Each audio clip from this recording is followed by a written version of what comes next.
What's going on, everyone? It's Adrian from Draft Time, and I'm excited to show you guys our brand new Optimizer 4.0 and all of its new features. Now, it's called the Optimizer 4.0 because it's the fourth different version that we came out with, and I can assure you that it's our best version yet, if not the best in the entire industry when you consider all of the features that it has that no one else out there has. And one of those features that I'm most excited about is our brand new ownership adjusted projections, which I know is going to be a game changer and no one else out there has anything like it. So I'll show you exactly how to use that later on in this video. Now, one thing that we wanted to do with this optimizer was we wanted to pack a bunch of features in it, but we still wanted to maintain its simplicity, which I think we were able to achieve. Now, we also wanted to make sure that it was very mobile friendly. That way you don't have to be tied to a desktop computer during the games, which honestly used to be one of the most annoying things about daily fantasy. So let's go through these new features and make sure you stay tuned to the end of the video. I'm going to show you how I prepare for the Week 1 NFL main slate for FanDuel, which kicks off 10 days from now. So right now we're looking at the main NFL slate, which starts on September 10th. And right now we're looking at FanDuel. So real quick, it's so simple just to run some lineups. Just come right over here to generate lineups, and it's going to generate 3 lineups, which is the default. And there you have it. You have the top 3 lineups, okay? Let's go ahead and close this out. What if we wanted to lock in, let's say we want to lock in Joe Burrow and Jamar Chase. Let's come over here and let's filter for Cincinnati. And let's hit the lock sign for Joe Burrow and hit the lock sign for Jamar Chase. And let's change this to one lineup. And let's hit generate lineups. And now you see Joe Burrow, Jamar Chase, they got forced into the lineup. Now let's pretend that we wanted to exclude Joe Mixon because we don't want 3 players from the Bengals. So let's close this out and let's come over here to Joe Mixon and let's hit this little check. Let's uncheck him right here. And now he's being excluded from the lineup. So no more Joe Mixon in the lineup. So that's basically how you lock in and exclude certain players, which is pretty basic DFS optimizer stuff, but I still wanted to go over it anyways. But let me show you how to do a stack another way, because right now we have a quarterback receiver stack for the Bengals, but I want to show you another way you can do that. Let's check Joe Mixon so he's no longer excluded, and then let's unlock these players. And now let me show you how to do a stack a different way. So let's come over here to stacks and hit this new stack button. And now you see all of the games for that slate, and it's actually ordered by highest projected point total to lowest projected point total. So that Dolphins-Chargers game actually has the highest over-under for Week 1, and the Cardinals-Commanders game has the lowest over-under at 40 points. So let's go ahead and let's choose this first game here, Dolphins at Chargers. And now it's asking us what stack type do we want to choose. And there's a whole bunch of different stack types. You could do a team stack, meaning you stack X amount of players from a specific team from that game. You do a game stack, so you stack X amount of players from either team. And then the next one is the quarterback/receiver stack, which is one of the most popular stacks for football. And I'll go through these other ones later on, but let's choose quarterback/receiver, and let's choose Miami. So we want a quarterback-receiver combo for Miami, and it's probably going to give us Tua and Tyreek Hill. And there you go. You see it's giving us Tua and Tyreek Hill. So that's the stack from the Dolphins. So let's close this out and let's undo that. And let's do a different stack. Let's choose the quarterback/receiver/receiver stack from the Dolphins. So that's what a lot of people like to call a double stack. And now you see Tua, Tyreek, and Waddle. Okay, so let's close that out and let's undo that. And now let's do one more stack. Let's do the quarterback/receiver/receiver/opposing receiver stack. That's what a lot of people refer to as a triple stack, which is a popular stack in the NFL because a lot of times those players are all positively correlated. If a quarterback has a big game, then his receivers also have a big game. And then a lot of times the opposing team is playing from behind, so you'll have a receiver on that opposing team that's getting a lot of targets since that team is playing from behind and throwing the ball a lot. So let's choose that, and let's choose Miami, save stack, and let's hit generate lineups.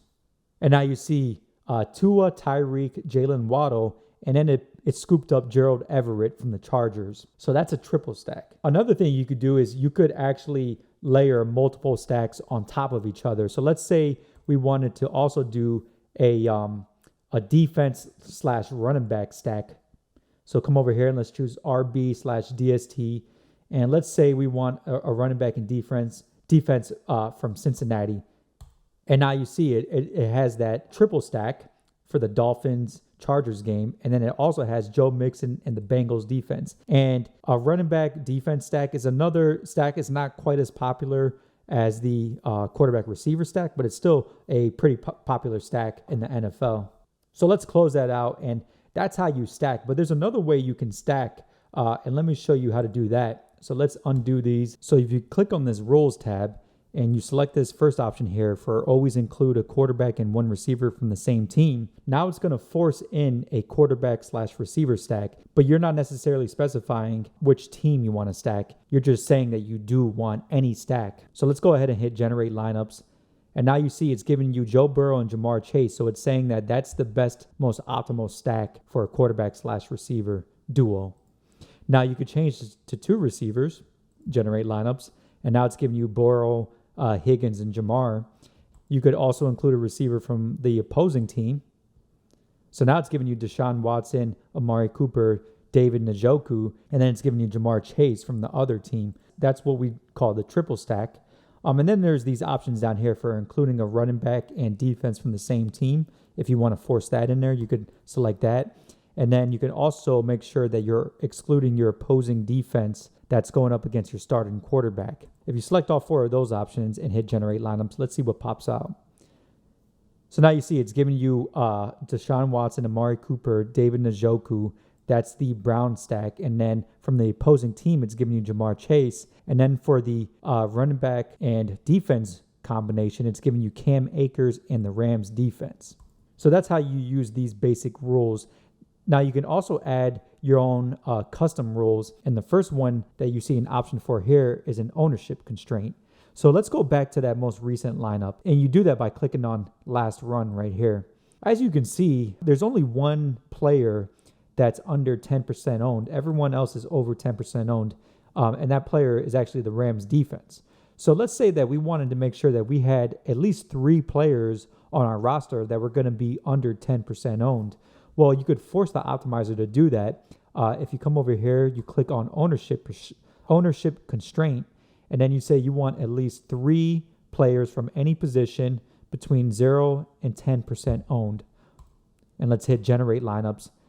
And now you can see it's got Drake London, Aaron Jones, and the Packers defense, all who are projected to be under 10% owned. Okay, so that's how you do that. You can also layer more ownership constraints on top of this constraint. So let's add another one. And let's say we want at least one of those players to be between 0 and 5% owned. So we want 3 players between 0 and 10, but we want at least one of them to be 5% owned. And let's hit generate lineups.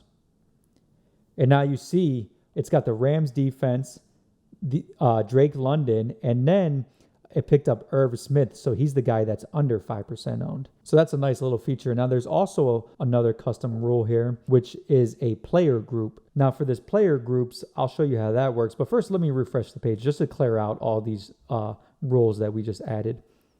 So let's come back over here to rules. Now let's pretend that we want one of the receivers from the Eagles. We want either Devontae Smith or A.J. Brown. We want one or the other. We don't want both. So how you do that is you add a player group, and we say we want at most 1 player from the following group. And let's find them by searching up their name. Okay, you got Devontae Smith and A.J. Brown. And let's add him. And actually, sorry, I need to change that. I need to change that to at least 1 player from that group. And let's hit generate lineups. And now you see it picked up Devontae Smith. So that's how you can use that. Or maybe your lineup was picking up both of them. It was picking up A.J. Brown and Devontae Smith, and you only wanted to make sure it picked up only one of those guys. Well, the way you would do that is you would just change it to at most.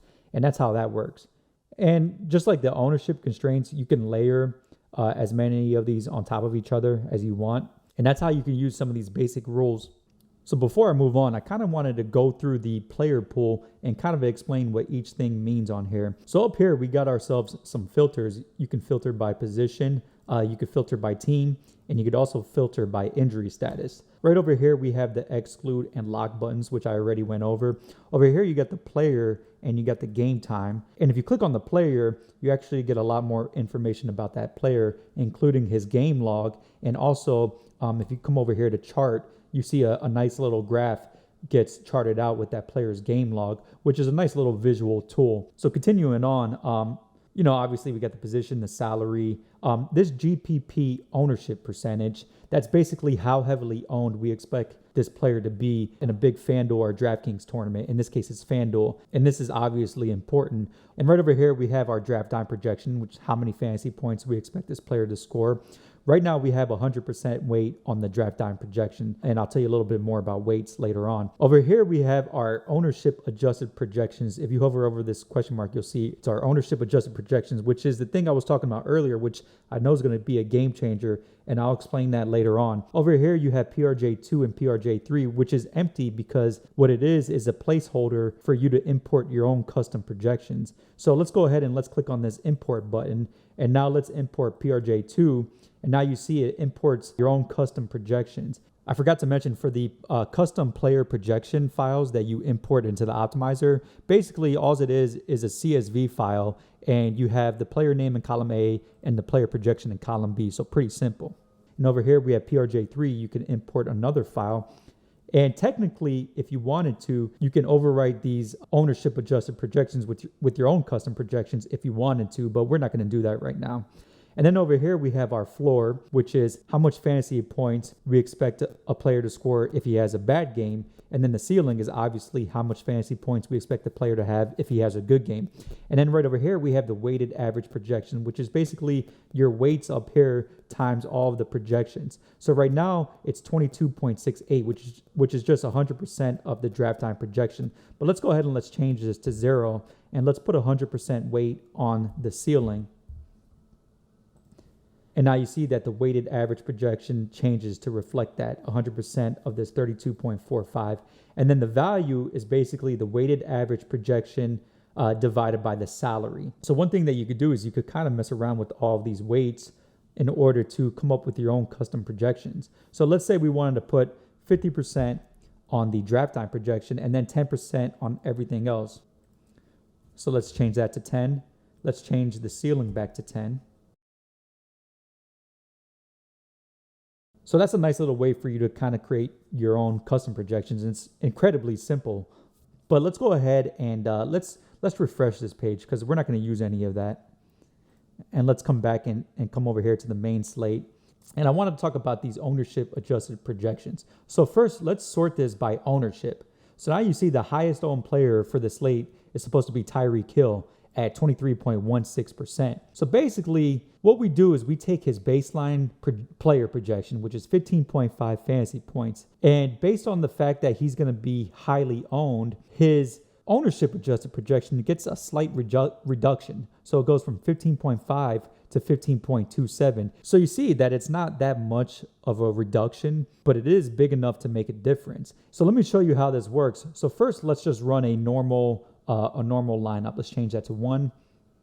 And right over here, you see that the average player projection is 16%, 16.06%. Now let's close this out, and now let's change this to 0, and let's change it to 100% weight on PRJ1, and let's hit generate lineups. So now you see that the average player projection is actually 15%. So it's basically kind of a way to marry optimization with player upside based on ownership. So that's how that works. Now, one more thing I wanted to show you guys. Let's change this to the single game slate. Now, let's pretend that we wanted to lock in Jared Goff at the MVP spot. The way you do that is you come and you hit this lock icon, and then you change this to MVP. And now hit generate lineups, and now that forces him into the MVP spot. So let's close that out, and that's how that works. Okay, and now I'm going to show you how I prepare for the Week 1 NFL slate for FanDuel. So what I did for sake of this video was I entered a few of the NFL Sunday Millions, and then I entered a 50-50. So what you're going to do is you're going to come over here to CSV edit, and you're going to download the CSV template. And if you're trying to do this on mobile, in my tutorial on the website, I show you how to do this on mobile. There's a little trick that allows you to do this on mobile. So make sure you check out the tutorial on the website. Now that I downloaded that file, let's come over here to the optimizer, and let's come over here to save lineups, and let's click on the CSV edit button. And now let's upload that file that we just downloaded. And now you see all of the tournaments that I entered and all the entries that I have. Okay, so now let's go to close. Okay, now we're ready to start building some lineups and to start strategizing. And once we start building lineups, we could start assigning these different lineups to the different entries, which is actually a feature that no one else out there has as far as I'm aware. So first of all, what I'm going to do is I'm going to start strategizing a little bit. One thing I like to do pretty much every week, because I'm biased and I'm a Dolphins fan, is I usually like to do a Dolphins stack. It actually does have pretty good upside because you got Tua and Tyreek Hill and Waddle. So let's come over here to new stack, and let's choose this Dolphins Chargers game, and let's choose quarterback, receiver, and let's choose Miami, and let's hit save stack. Let's change this to one lineup. And now what you're going to do is you're going to hit this button right here that says save strategy. Okay, and now you see that strategy is saved. You see the stack here that says quarterback / receiver combo from Miami. Okay, but before I save that, let me hit cancel here. I'm also going to make sure that I exclude opposing defense against my quarterback, just in case it picks up that Chargers defense. So now I'm ready to save that. And now you see that basic rule there, exclude opposing defense against your quarterback. And now let's call this Miami stack. And let's hit save and clear strategy. So now it saved that strategy, but it also cleared it out. Another thing that I want to do is I want to do a lineup that has 100% weight on PRJ1. Okay, and that's that ownership adjusted projection that I was talking about earlier. And now let me go ahead and save that strategy, and let's call this own adjusted projection. Let's save this strategy. I'm not going to clear out the strategy because I want to keep that same weight on there.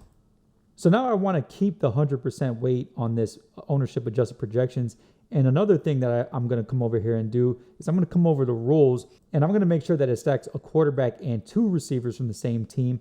And then it's also going to include a receiver from the opposing team. And I'm also going to select this option here, exclude opposing defense against my quarterback. Okay. And I'm going to do two of these lineups. And this is what I like to call a high upside lineup. It's got the ownership adjusted projection. So naturally it's going to pick up lower owned players. And then it's also going to give you the best possible triple stack. Two receivers and then the opposing receiver. So let's go ahead and let's save this strategy. And now you see it's got 100% weight on PRJ1. And then you see those basic rules that we applied here. And let's call this high upside. And now let's say save and clear strategy. And now it cleared out all of those settings that we added. Okay, so now I have a few strategies, but I want to do one more strategy. And basically, this strategy is just going to be the default top three lineups. And now we don't have any settings in here, so let's just hit save strategy. And then let's call that default top three. And now we have the default top three lineups. Now, if you come over here to the strategies tab, you see all of those strategies that we just saved. And you could access those strategies at any time that you want, okay? So now we're ready to start building some lineups by applying these strategies. So first of all, let's do that, just the default top three, okay? So now we applied that strategy. So let's go ahead and generate lineups. And now this is the default top threes, okay? So let's say we like these lineups and we want to assign them to some entries. Well, let's save these lineups first, okay? And that's the default top three, save lineups. And I'll show you what to do with this later on. Now let's do this high upside lineup. Let's apply that strategy and let's see what it spits out. Okay, so it does a Cincinnati triple stack. It's got Joe Burrow, T. Higgins, Jamar Chase, and then Amari Cooper from the opposing team. And then the average ownership is 13.85%. So let's go ahead and save these lineups. Okay, and let's come over here and hit save lineups. And now I want to check out this ownership adjusted lineup. Okay, and let's go ahead and save that, even though I'm not crazy about this lineup. Okay, and let's hit save lineups. And now let's check out my favorite lineup, which is the Dolphins stack. And now you see it's got Tua and Tyreek Hill. So let's save this lineup. Okay, now that we saved all these lineups, we can access them anytime on the Save Lineups tab. So let's come over here to Save Lineups. And now you see all those lineups that we just saved. So you could take a look at these. And now you could actually start applying these to different entries. Okay, so let's come back over here to CSV Edit. So you got that Miami stack. And if you want to see that lineup again, just click over here on lineup and then it shows you that lineup. And let's say, okay, we're ready to start applying these to some entries. Let's apply it to one of these Sunday Millions, okay? And let's hit Save Changes. And now it applied that to this particular entry. Now let's come over here to this high upside lineup. And you got lineup number 1 and lineup number 2. And now let's also apply these to some entries. So the way you do that is you could either apply one of these lineups at a time. So let's just select lineup number 1 and let's apply it to this. And now let's deselect that and let's select lineup number 2 and let's apply it to this entry. So let's save that. So that's one way to do it. Let's get rid of that and let me show you another way to do it. So let's save that. And now let's select all of them. And now that we have these 2 lineups selected, when you click on an entry, it's going to apply the first one to the first entry and then the second one to the entry after that. So it's a quick little way to start assigning lineups. So let's save that. And now let's come over here to ownership adjusted projection. Let's apply that to one of these Sunday Millions. And then we got the default top 3. Okay. And now let's apply that to 3 of these Sunday Million entries. And let's hit Save Changes. Okay. Now you got these 2 lineups and it doesn't have anything applied to it. Okay. You got the 50-50 lineup and you got this lineup. So for these are going to use the default lineup. So I'm going to make this number 1 lineup the default top lineup. So let's hit Make Default. And now that number 1 lineup is the default top lineup. So these 2 entries are going to use that. And now we're ready to rebuild our FanDuel file. So the way you do that is just click on this button right here that says Rebuild FanDuel File. And now it's saved it as a CSV file. So we come back over here into FanDuel and then we choose that file that we just built. And now we uploaded it. Okay. And now when we refresh this page, you'll see all those entries that we just created. If you go back to the optimizer and you come over here to lineups, you'll see all those lineups. So that's pretty much how I approach it. Now you could start doing things like late swapping, or you could update these before lock. And if you want to learn how to do that, just check out our tutorial that's on our website. Shows you how to do that. Oh, also, if you come over here to view exposure, you'll see for all those lineups that we just created, you'll see the exposure for all these different players. So you got Jamar Chase is in 100% of those lineups. So maybe you want to, for this last entry here, you'll do a lineup where you exclude Jamar Chase. That way you don't have full 100% exposure to him. So anyways, that's how you assign different lineups to different entries, which is an incredibly useful feature. It's something that no one else out there has, and I use it all the time. So let me know what you guys think. Feel free to leave any comments on this video. If you're a member, you can access our Discord and you could go into the chat, and I'm in that chat all the time. So feel free to ask me any questions, and good luck to everyone.